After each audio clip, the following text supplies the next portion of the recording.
Now, no cameras or phones were allowed inside the federal courtroom during the arraignment, but these sketches were released of former President Trump's appearance. CBS News Miami's Ted Scouten was there inside the courtroom to see those proceedings unfold. He tells us about his experience.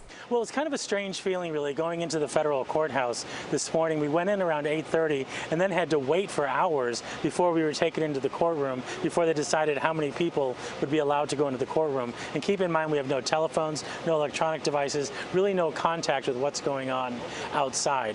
But then once we walked into the courtroom, what was odd is to see the former president sitting there at the defense table with attorneys on each side facing criminal charges. Throughout much of the hearing this morning or this afternoon, he was kind of sullen, maybe a bit of a scowl on his face, and had his arms crossed most of the time. You could tell he really wasn't all that happy to be there, certainly, as all this was going on. During the time in court, also, the former president did not speak. Very unlike him, not speaking, not saying what's on his mind. Instead, he spoke only to his attorneys, one sitting on either side of him, but he did not speak. Anything that had to be said to the judge was said through his attorneys.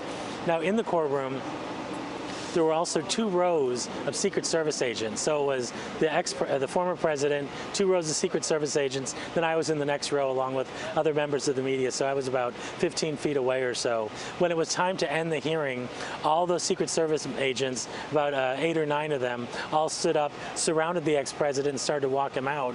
As he was walking out, he turned, he looked at the media, looked at the people who were in the audience there, kind of gave a very serious look, a little bit of a scowl. Is what it was like.